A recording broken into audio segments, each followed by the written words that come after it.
ulama fiqh dia terlebih dahulu menguasai disiplin ilmu hadis. Dia kumpul hadis tu, hadis bab. Dia kumpul hadis bab, kumpul hadis, barulah keluarkan kesimpulan hukum. Kalau kita ambil satu hadis, baru nak kutip sikit, letih itu.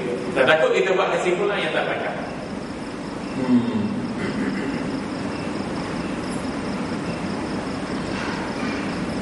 Dan kedua, sifat baginda sallallahu alaihi wasallam disimpan sebelah kirinya. Demikianlah hal yang disunatkan dalam solat.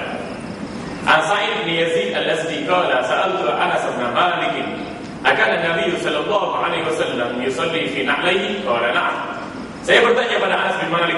Anas bin Malik ini dia sahabat Nabi radhiyallahu alaihi ajma'in, dia anak Nabi radhiyallahu alaihi ajma'in, dan dia merupakan khatam Nabi sallallahu alaihi wasallam.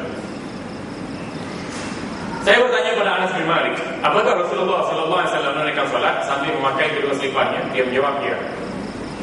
Tengok, berkenaan hadis di atas, Imam Ibn Hajar Al-Asqalani dalam kitabnya Fathul Bari mengatakan bahawa menurut Ibn Battal bahawa hal seperti itu memungkinkan jika pada selipar tersebut tidak terdapat najis. Satu ketika Rasulullah salat dengan menanggalkan selipar, satu ketika Rasulullah salat dengan memakai selipar. Antara dua hadis ini dikupas oleh ulama hadis, iaitu Ibn Hajar Al-Asqalani. Ibn Hajar Al-Asqalani pun walau dia ulama hadis, Amirul Mukminin fil hadis, dia juga menukilkan pandangan ulama hadis yang lain seperti Ibn Battal. Dan Ibn Battal juga pernah menghurai hadis-hadis yang terdapat dalam Sahih Bukhari yang dinamakan Syarh Sahih Bukhari Ibn Battal.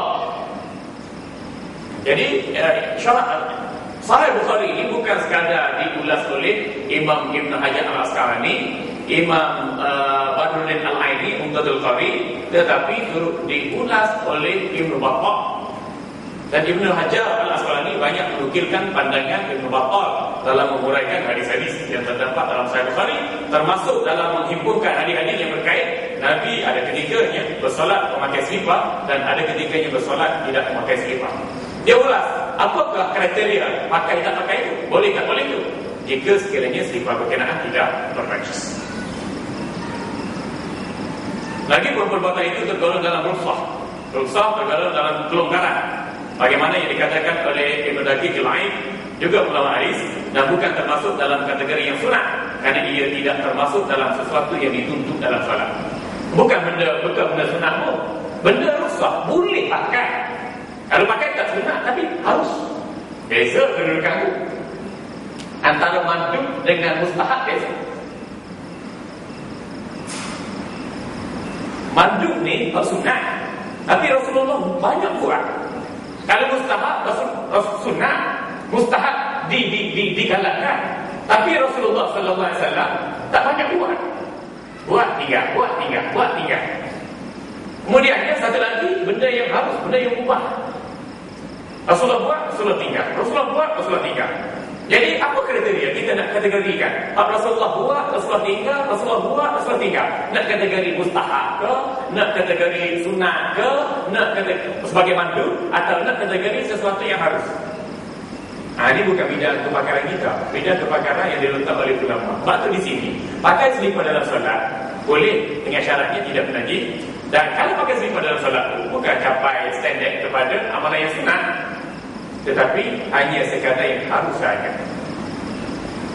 Kerana pakai selipar tak dituntut dalam solat. Penggunaan selipar meskipun termasuk dalam bab perhiasan yang selalu mengenai bumi, umumnya relati bernajis. Bumi mana sekalipun kita katakan. Contohnya relati bernajis, maka amat tidak tepat jika digolongkan sebagai hiasan. Menurut persepsi Al-Quran, khusus zinatakum 'inda kulli masjidin, dalam ayat Quran. Ambillah perhiasan kamu bila mana kamu berulang-alik ke masjid. Perhiasan sini macam kita katakan baju, macam kita katakan seluar, kain, jubah, kopiah, serban, apa semua tu, itu perhiasanlah bila kita berulang-alik mengimarahkan masjid. Tapi selipar sini adalah bukan termasuk dalam perhiasan, termasuk di dalam keperluan hanya mengelakkan diri daripada bernajis. Jika seseorang menggunakan selipar atau kasut ketika bersolat, sebenarnya dia berpura-pura mengikuti sunnah Nabi sallallahu alaihi wasallam. Dia sebenarnya tidak memahami nas-nas syariat dan tidak mampu membuat kesimpulan hukum darinya. Hanya Allah sahaja yang beri kita petunjuk. Orang sekarang ni sembahyang pakai slipper, pakai kasut. Slipper tu lah masuk tanda, slipper tu lah bawa pergi jalan-jalan, kasut tu lah apa-apa semua sekali. Bila sembahyang, dia tak nak sembahyang, dia tak nak masuk dalam ruang solat utama. Dia sembahyang dekat sekambi. Kalau masjid sah, kita solat sini, dia sembahyang kat sekambi tu sah. Dia tak nak buka kasut, dia sembahyang kat sekambi dekat luar, sah. Selagi mana masjid. Berbeza dengan surau. Dalam mazhab kita solat, kalau berasingan sah, kalau dalam musalla ataupun tetusnya surau yang bukan masjid, tak sah.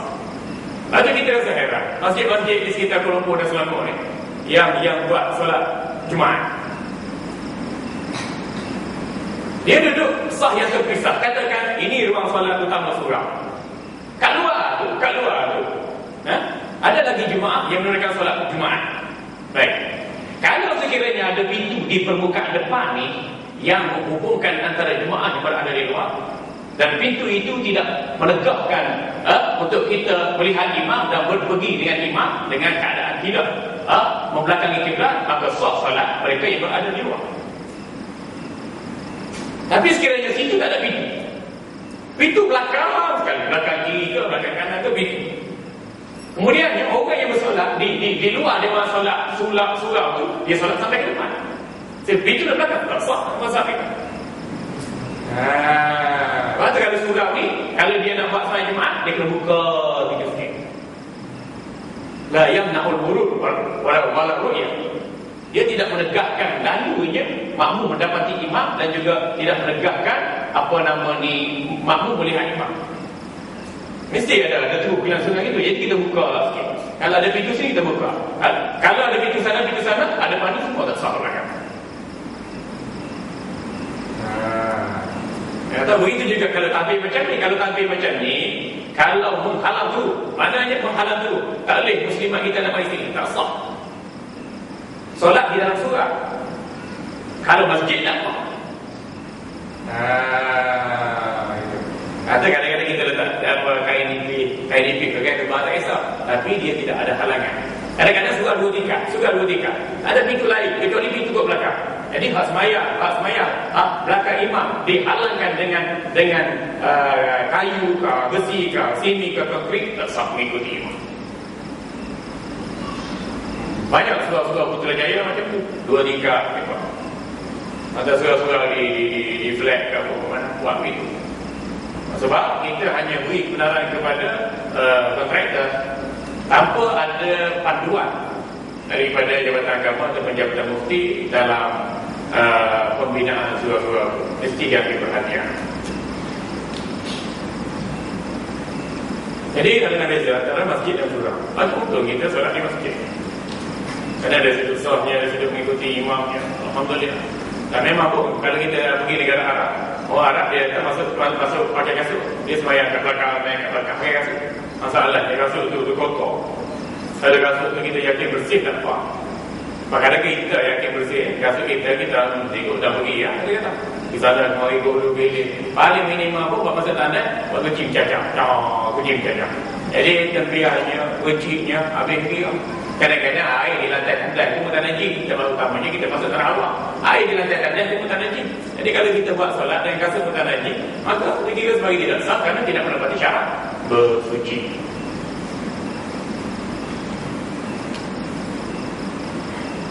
Umum mengetahui bahawa lantai masjid Rasulullah SAW dahulunya adalah tanah dan masjidah. Hal ini didasarkan pada keterangan Rasulullah SAW bahawa apabila baginda bersujud pada waktu hujan, kelihatan kesan tanah pada hidungnya yang mulia.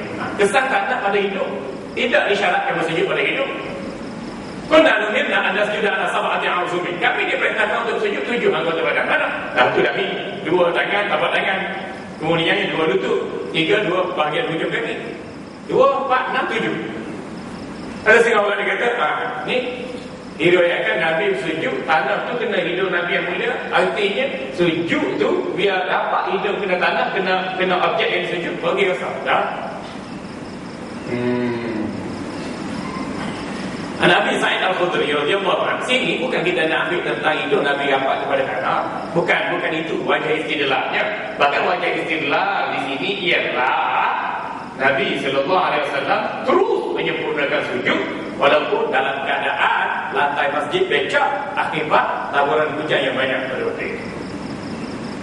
An Abi Sa'id Al-Khudri radhiyallahu anhu qala wa kana saqful masjid kanat jaridun nakhli wa ma nara fi samai syai'an faja'at qaza'atun famtarna fasalla bi an-nabiy sallallahu alaihi wasallam hatta ra'aytu athara at-tin wa ma'i ala jabhati Rasulillah sallallahu alaihi wasallam atap masjid Rasulullah sallallahu alaihi wasallam dibuat daripada daun kurma dan kami tidak melihat apa-apa di langit.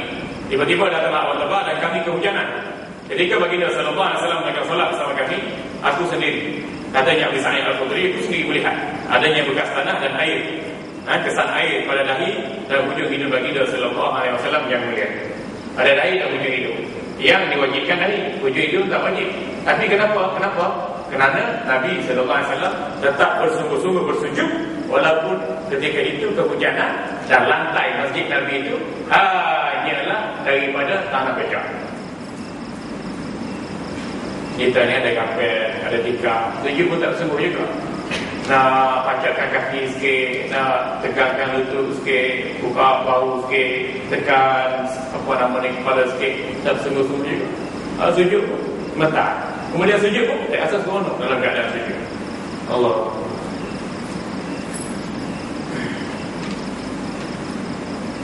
Ingat, ada ini juga orang Syiah ambil istilah.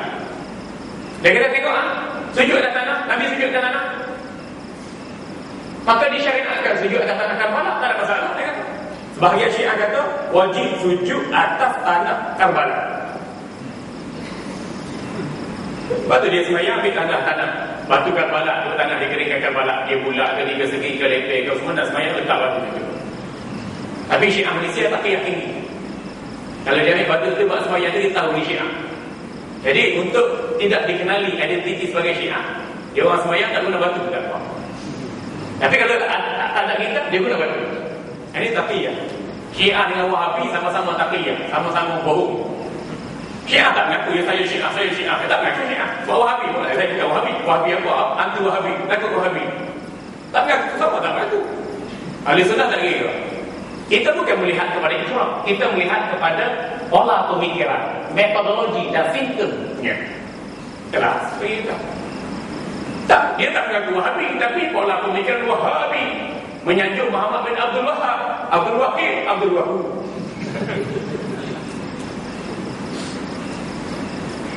Itu doa Harta Ismail Pulang Raja di negeri Isketambola. Wahabi darah Saudi dia. Darah Saudi dia. Depan duit ke, bagi duit ke. Itu dia. Lain-lain tak percaya. Allahu Akbar, la ilaha illallah. Begitu juga Syiah. Darah Iran ya. Depan duit, bagi duit, apa ni buat usrah, buat program. Darah Iran. Jadi tak ada. Ahli Sunnah darah mereka. Allahu Akbar, la ilaha illallah. Kita berhenti seketika untuk mendengar pesanan pengajian.